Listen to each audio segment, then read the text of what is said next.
ராஜயோகம் டிவி நேயர்கள் அனைவருக்கும் வணக்கம். நம்ம ராஜயோகம் டிவில தினம் தினம் ஒரு புதிய ஆன்மீக தகவலை தெரிஞ்சுட்டு வரோம்.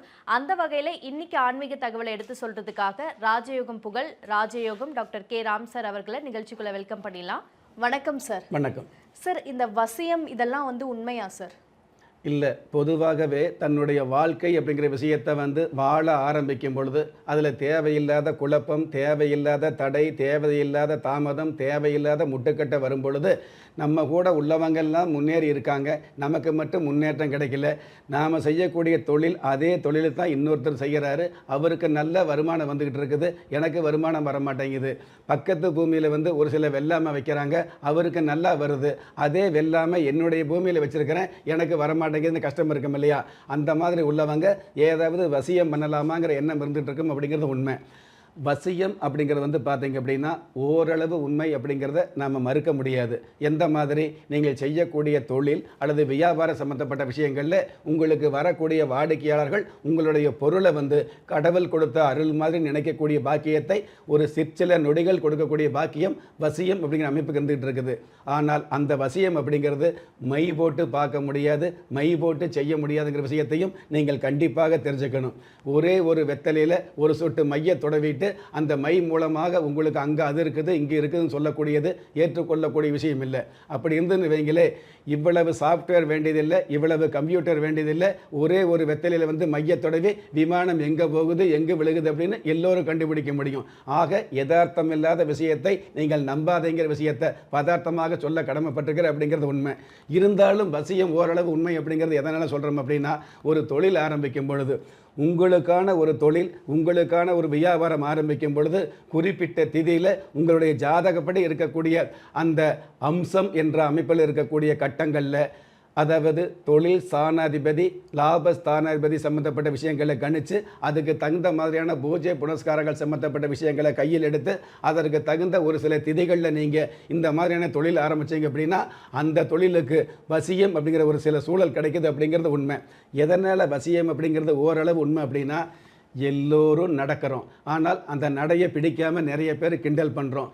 ஆனால் ஒரு சில பேர் சாதாரணமாக நடந்தால் கூட அந்த நடை மிடுக்காக இருக்குது, அழகாக இருக்குது, அந்த நடையில் ஒரு வசியம் இருக்குது அப்படிங்கிற விஷயத்தை நம்ம ஏற்றுக்கிறோம் இல்லையா? அதாவது தன்னுடைய வீட்டில் தன்னுடைய மனைவி, தன்னுடைய பிள்ளை, தன்னுடைய கணவர் நடக்கக்கூடிய நடையை விட யாரோ நடக்கிற நடைக்கு நம்ம ஒரு விடையாக எடுத்துக்கிறோம், அது அழகாக நினைக்கிறோம் இல்லையா? அதுதான் வசியம் அப்படிங்கிற விஷயத்தை நம்ம தெரிஞ்சுக்கணும். எல்லோருமே சமையல் செய்கிறாங்க, நிறைய பேர் வியாபாரம் பண்ணுறாங்க, ஆனால் ஒரு சில கடைகளுக்கு மட்டும்தான், ஒரு சில உணவகங்களுக்கு மட்டும்தான் அதிகபட்சமான வியாபாரம் ஆகுது அப்படிங்கிறது மறுக்க முடியாது. அந்த இடத்துல வசியம் இருக்குது அப்படிங்கிறது உண்மையாக இருந்துகிட்டு இருக்குது அப்படிங்கிறது உண்மை. ஒரே ஊரில் நூற்றுக்கணக்கான ஆயிரக்கணக்கான உணவு விடுதி இருந்துகிட்டு இருந்தால் கூட, உணவகம் இருந்துகிட்டு இருந்தால் கூட, ஒரு சில உணவகத்துக்கு தேடி போய் சாப்பிடக்கூடிய விஷயம் இருக்குது இல்லையா? அது ருசி அப்படிங்கிறத விட வசியம் அப்படிங்கிற விஷயம் இருக்குது அப்படிங்கிறது மறுக்க முடியாத உண்மையாக இருந்துகிட்டு இருக்குது. ஜாதக ரீதியாக ஒரு ஜாதகத்தில் கேந்திராதிபதிகளும் திரிகோணாதிபதிகளையும் ஒன்று சேர்ந்து சம்பந்தம் இருந்தது அப்படின்னா அந்த ஜாதகத்துக்கு கண்டிப்பாக வசியம் ஏற்படுது அப்படிங்கிறது உண்மை. இப்போது இன்னும் விளக்கமாக சொல்லணும் அப்படின்னா, சாதாரணமாக ஒரு பேருந்தில் போகிறோம் அல்லது விமானத்தில் போகிறோம்னு வைங்களேன், ஒரு சில பேர் அன்றைக்கி பார்ப்போம் பயணத்தில் நாம் பயணம் செய்யக்கூடிய அந்த நேரத்தில் புதிதாக மனுஷர்களை நாம் பயணம் செய்யக்கூடிய பயணத்தில் புதிதாக மனிதர்களை சந்திக்கிறோம் இல்லையா? அதில் அந்த பார்க்கக்கூடிய அந்த மனிதர்கள் பார்த்திங்கன்னா ஒரு சில பேர் என்னைக்கோ எங்கேயோ பார்த்த மாதிரியே தெரியும், ஆனால் அன்னைக்கு தான் முதல்ல பார்க்குறீங்க, ஆனால் அவங்கள முன்னாடியே பார்த்த மாதிரி உங்கள் மனசுக்கு படும், அது ஒரு வசியம். இன்னும் சில பேரை பார்த்தீங்க அப்படின்னா, அதாவது நம்ம கூட நெருங்கி பழகின மாதிரி, நமக்கு பிடிச்ச மாதிரி, நம்ம அம்மா மாதிரியோ அல்லது அண்ணன் மாதிரியோ, தம்பி மாதிரியோ, அப்பா மாதிரியோ, மாமன் மச்சான் மாதிரியோ அல்லது தன்னுடைய நண்பர்கள் மாதிரியோ நமக்கு நெருங்கி பழகின மாதிரி அந்த மனிதர் தெரியவார் இல்லையா? அது ஒரு வசியம். இன்னும் சில பேர் பார்த்திங்கன்னா அன்னைக்கு தான் முதலாக பார்க்குறோம், அதுவும் அப்போத்தான் முதலாக பார்க்குறோம், என்ன ஏதுனே தெரியாது, அவரை பார்த்தாலே பிடிக்காது, அவரை அடிக்கலாமலே இருந்துகிட்டு இருக்கும், இது ஒரு வசியம். இந்த மாதிரியான மாறுபாடான எண்ணங்களை கொடுக்கக்கூடிய வசியம் அப்படிங்கிறது உண்மைதான்.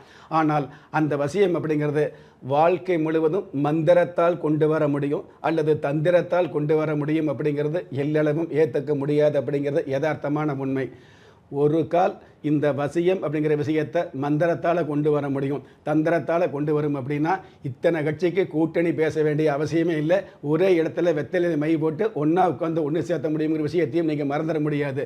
நடிப்பு அப்படிங்கிற விஷயத்தில் மக்கள் மனசில் வந்து பிடிப்பை கொடுக்க முடியும். ஆனால் வசியம் அப்படிங்கிற விஷயத்தை வந்து வாழ்க்கை முழுவதும் மாறக்கூடிய அமைப்பு இருக்குது அப்படிங்கிறது உண்மையான விஷயமா இருந்துகிட்டு இருக்குது. இது எல்லாவற்றுக்கும் மேலாக வசியம் அப்படிங்கிறது வந்து காதல் பருவத்தில் பருவ வயதில் உருவத்தை பார்த்து யாரை பார்த்தாலும் பிடிக்குது பார்த்தீங்களா, அது ஒரு வசியமாக இருந்துகிட்டு இருக்கும். அதற்காக அதுவெல்லாம் வசியம் அப்படிங்கிற விஷயத்தை நம்ம எடுக்க முடியாது அப்படிங்கிறது உண்மையாக இருந்துகிட்டு இருக்குது. ஆக வசியம் அப்படிங்கிறது ஓரளவு உண்மை. ஆனால் அந்த வசியம் அப்படிங்கிறது வாழ்க்கையே மாற்றும் அல்லது வேறு விதமான வழிகளை கொடுக்கும் அப்படிங்கிறது உண்மையிலும் உண்மை கிடையாது. உங்களுடைய ஜாதகத்தில் வசியம் அப்படிங்கிற அமைப்பு இருந்தது அப்படின்னா, வசிய சக்தி இருந்தது அப்படின்னா, நீங்கள் பேசக்கூடிய பேச்சு, வாயுள்ள பிள்ளைகள் எல்லாமே பேசுகிறாங்க, ஆனால் பேசக்கூடிய எல்லா பேச்சுமே ஏற்றுக்க முடியுமா, அது கவர்ச்சிகரமாக இருக்கும் அப்படின்னா இருக்கிறதில்ல. ஆனால் ஒரு சில பேர் பேசக்கூடிய பேச்சுக்கள் வந்து நமக்கு வந்து ஏதோ ஒரு வகையில் பிடிக்குது இல்லையா. ஒரு கதைன்னு வைங்களே, இப்போ தெனாலிராமன் கதை அல்லது புராண கதை அல்லது ஆன்மீக வரலாறு சம்மந்தப்பட்ட விஷயங்களை எல்லோருமே படித்தா சொல்ல முடியும். ஆனால் ஒருவர் சொல்கிற மாதிரி ஒருவர் சொல்ல முடியல. ஒருவருக்கு இருக்கிற வசியம் இன்னொருவருக்கு இருக்கிறதில்ல அப்படிங்கிறது உண்மையாக இருந்துகிட்டு இருக்குது. ஆக இந்த மாதிரியான உங்களுடைய தொழில் திறமை சம்மந்தப்பட்ட விஷயங்களுக்கு மேலாக ஜாதக ரீதியாக சந்தேகம் இல்லாமல் சிறு வசியம் இருக்குது உண்மை. ஆனால் அந்த வசியத்தை காசு கொடுத்து பணம் கொடுத்து மந்திரம் பண்ணி தந்திரம் பண்ணி கொண்டு வர முடியாது அப்படிங்கிறது யதார்த்தம். Super sir. இந்த வசியம் வந்து நம்ம குலதெய்வ விருட்சத்தை வந்து வழிபடுறது மூலியமா தடுக்க முடியுமா சார்? வசியம் அப்படிங்கிற விஷயத்தை தடுக்க முடியும் அப்படிங்கிறத விட சாதாரணமாகவே ஒருவர், ஒரு பெண்ணோ அல்லது ஒரு பையனோ நாம் சொல்கிறத பூரா நம்பணும், நாம் சொல்கிறத பூரா கேட்கணும் அப்படிங்கிறதுக்காக தந்திரத்தால் ஒரு சில வசியம் பண்ணுவாங்க இல்லையா.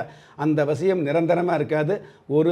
ஒரு கண நேரங்கள் இருக்கும் இல்லையா, அந்த கண நேர விஷயத்தை வந்து தடுத்து நிறுத்தக்கூடிய அமைப்பு இந்த குலதெய்வத்துக்கு இருக்குது அப்படிங்கிறது உண்மையிலும் உண்மையாக இருந்துட்டு இருக்குது. குலதெய்வ வழிபாடு சரியான வகையில் இருந்ததுனாலே உங்களை காப்பாற்ற முடியும். அந்த மாதிரி வழிபாடு அப்படிங்கிற விஷயத்தை நீங்கள் எல்லா கணமும் செய்ய முடியாது அப்படிங்கிறதுனால கண்டிப்பாக இந்த குலதெய்வ விருட்சம் உங்களுடைய வீட்டில் இருந்தது அப்படின்னா, உங்களுக்கு தெரிஞ்சோ தெரியாமலோ நல்லவங்களை நம்பி வசியம் அப்படின்னு நீங்கள் போனீங்க அப்படின்னா சந்தோஷம். ஆனால் கெட்டவங்களை நம்பி நீங்கள் வசியம்ங்கிற பேரில் போனீங்க அப்படின்னா வாழ்க்கை வந்து எவ்வளவோ பாதாளத்துக்கு போகுது இல்லையா. அதாவது 24 மணி நேரமும் தெளிவாக இருக்கக்கூடிய நீங்கள் 10 நிமிஷத்தில் ஏமாற முடியும் அப்படிங்கிறது யதார்த்தம். அந்த 10 நிமிஷமும் கூட ஏமாறாமல் 10 நிமிஷத்தில் உங்கள் சொந்த வாழ்க்கையை மொத்தமாக பாதிக்காமல் பாதுகாக்கக்கூடிய தகுதி குலதெய்வ விருட்சத்துக்கு உண்டான மிகுதி. Super sir. நம்ம குலதெய்வ விருட்சம் இவ்வளோ பெரிய நன்மைகளை வழங்குது அப்படிங்கிறது மிகப்பெரிய சிறப்பு சார். நிகழ்ச்சியில் கலந்துக்கிட்டதுக்கு நன்றி சார். நன்றி. நம்ம ராஜயோகம் டிவியில் தினம் தினம் ஆன்மீக தகவல், மாத பலன், தினப்பலன், உங்களுக்கான அதிர்ஷ்ட எழுத்துக்கள், உங்களுக்கான அதிர்ஷ்ட எண்கள், உங்களுக்கான அதிர்ஷ்ட நிறம் போன்ற நிகழ்ச்சிகள் ஒளிபரப்பாயிட்டிருக்கு. இது எல்லாத்துக்கும் மேலே ஒவ்வொரு நாளுமே நீங்கள் வழிபட வேண்டிய தெய்வம் போன்ற நிகழ்ச்சிகள் ஒளிபரப்பாயிட்டிருக்கு. நம்ம நிகழ்ச்சிகளை உடனுக்குடன் பார்க்கணும் அப்படின்னு நினச்சிங்கன்னா நம்ம ராஜயோகம் டிவியை லைக் பண்ணுங்கள், ஷேர் பண்ணுங்கள், சப்ஸ்கிரைப் பண்ண மறந்துடாதீங்க. குறிப்பாக அந்த பெல் பட்டனை ப்ரெஸ் பண்ண மறந்துடாதீங்க. நன்றி. திறமை இருந்தும் வறுமையில் வாடுகிறீர்களா? விதியை நொந்து விரக்தியில் இருக்கிறீர்களா? முயற்சிகள் செய்தும் முன்னேற்றம் கிடைக்கவில்லையா? களஸ்திரம் அமையாமல் கவலைப்படுகிறீர்களா? தாய்மையடையாமல் தவித்து நிற்கிறீர்களா? நவரத்தினம் போட்டும் நன்மைகள் கிடைக்கவில்லையா? பெயர் மாற்றம் செய்தும் பிரயோஜனம் இல்லையா? எந்திரத்தை நம்பி மந்திரத்தை சொல்லியும் மாற்றம் கிடைக்கவில்லையா? எண்கணிதத்தை நம்பி எழுத்தை மாற்றியும் ஏற்றம் கிடைக்கவில்லையா? வாஸ்துவை நம்பி வாசலை மாற்றியும் வளம் காணவில்லையா? ஹோமத்தை வளர்த்து யாகத்தை செய்தும் யோகத்தை காணவில்லையா? திரும்பிய பக்கமெல்லாம் திண்டாட்டங்களையே சந்தித்த உங்களை யார் கைவிட்டாலும் ஆன்மீகம் கைவிடாது. ஆம், அண்ட நிழலும் இல்லை, ஆதரிக்க யாரும் இல்லாதவர்களை குலதெய்வம் கைவிடுவதில்லை.